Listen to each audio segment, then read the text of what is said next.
Welcome to the studio, it's Froyle here and I'm so glad you've joined me. Today I'm using some leftover paints from my Colour Cube Challenge and mixing them with my favourite iridescent antique gold spray paint. It works so well, you have to come and see it. It's absolutely amazing. Right, so I've got a fabulous collection of blue leftovers from the Colour Cube Challenge. I have this Bondi blue. What a fabulous mix of deep, dark, steely colour that is. But then I also have another Bondi blue. Don't know why I have two different versions of it. This one actually just looks lighter. So that's a pretty fun idea. We've got those two. Now these paints are mixed with US Floetrol and gel medium. So at least I wrote on the lids and I know what they are. Steel blue. Beautiful, beautiful color that is. And then we have a light blue, and I'm pretty fortunate that they're all mixed with the same pouring mediums because I've been testing 9 different pouring mediums. This one just says blue mix, so that's pretty fun.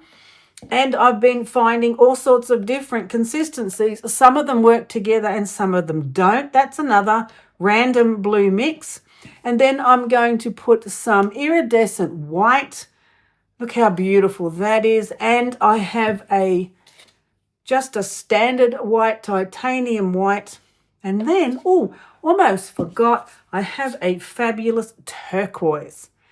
So lots of blues, lots of ocean colors, beautiful turquoise and white. We can't really go wrong, can we? So I think I'll put a couple of these blue mixes into a cup together and pour that on the canvas, as well as having some separate areas, because I do like to have a lot of negative space. I like separate areas on the painting to enjoy the individual colors. So we'll put some of that on, we'll put some of the separate blue puddles on. Let's see how we go. Right, so I have my 16 by 20 inch canvas. A nice manageable size, easy to work with on my desk. And I'm thinking I'm going to start with a puddle of the darkest color here. And then I might add some of this beautiful turquoise. A little bit of this one, and then I'm going to add the mix. Now I did sneak a tiny little smidgen of a cloud pearl mix white in the top of it. I just wanted to see what it would do, what effect it would have. And I'm going to run it slightly over these other colors. Oh, you can see the beautiful pearlescent in it. That's going to work well. Let's put a little bit more turquoise here. And some more of this fabulous color. Look, you can see already cells are popping up on there. That's because I snuck that little piece of white in it. I just had to at the last minute. I always love to experiment.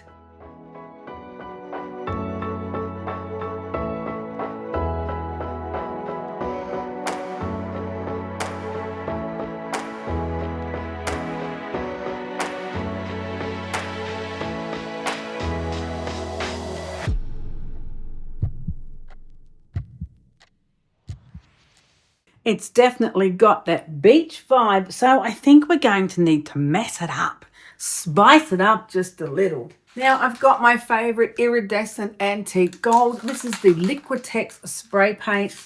It's an acrylic spray paint, so it's compatible with acrylic paints, and I just love the effect that it has when you spray it on and you've got the overspray. I really like it. I like the texture that it makes. So let's put a bit of that on. Create a bit more texture, a bit more interest, and maybe we'll add a swipe.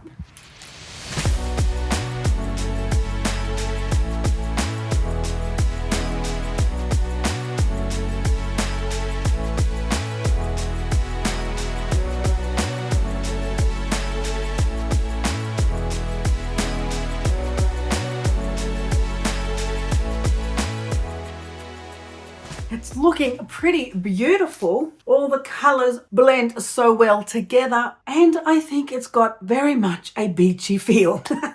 Now the question is, am I going to leave it like this, or am I going to mess it up with something else?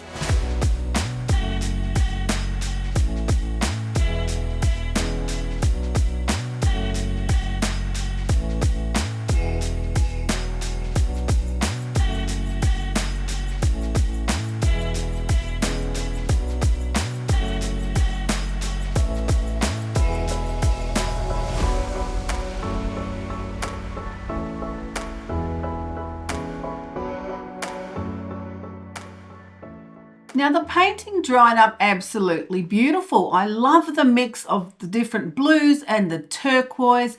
The cells look good, the lacing looks fine where I put the swipe across, and the iridescent gold, of course, is just stunning. But even though it looks beautiful, I want more. I decided I wanted to put another layer on top of the painting to give it more depth, to increase the colors, and to just, I don't know, man, take it into another direction. It just wasn't enough. I wasn't satisfied enough with the painting to just leave it alone. So I'm putting on some Liquitex Pouring Medium, and then I'm adding some beautiful pearlescent white. Now I'm mixing the inks with the Liquitex Pouring Medium, and that's all that's in my cups, because I want to create a kind of glaze.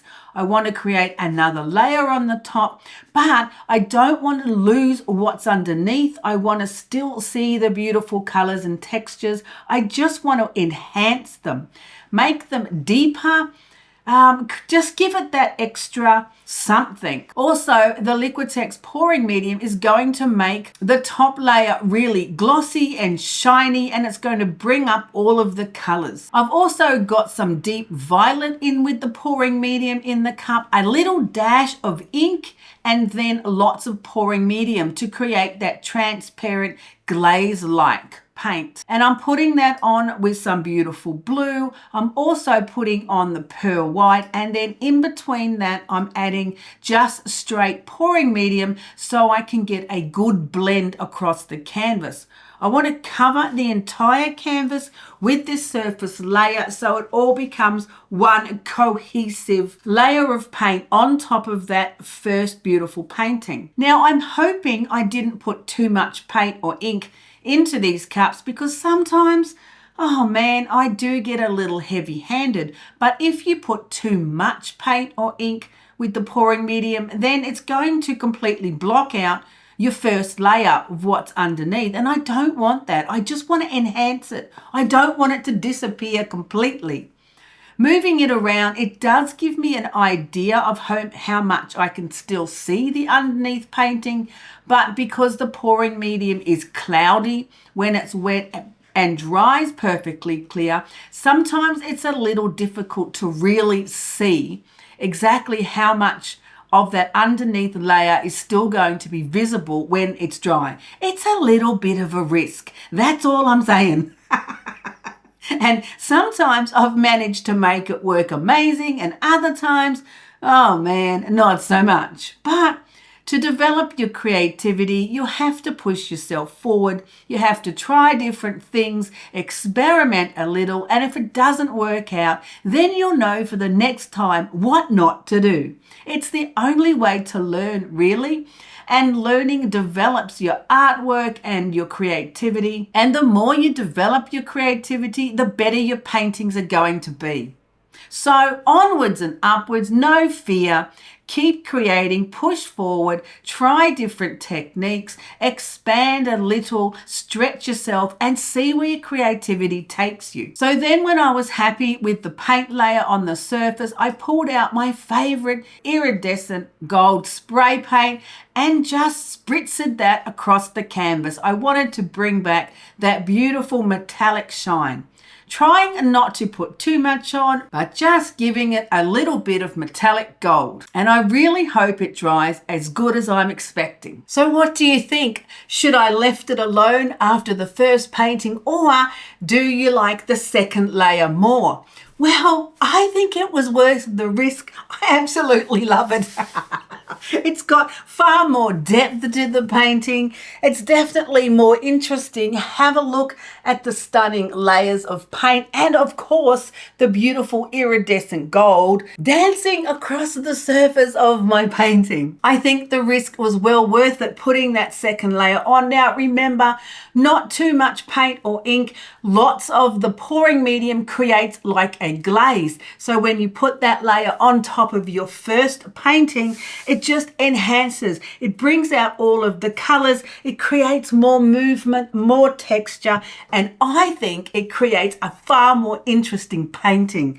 I absolutely love the colors. I love the texture here. You can still see a lot of the original painting underneath, and that's because I added areas of just the pouring medium by itself. That works really well for preserving some of the underneath color. But then some of the beautiful tint of the glaze on top. Oh, beautiful. It's just beautiful. It works really well. I know it's going to look stunning up on the wall, and I'm really happy with this painting. Now, I could have perhaps stopped after the first layer. It was perfectly fine. I could have varnished it and finished it, and it would have looked great. But I do love the second layer. I think there's so much more to achieve with fluid art by trying more techniques, creating more layers on top, and seeing where your creativity can take you. So I hope you were inspired and encouraged today to push on with your artwork and see how you can develop your paintings with more mixed media techniques. So thanks for joining me today. You can find more information in the description under the video or on my website, FroyleArt.com. And I look forward to seeing you again next time in the studio.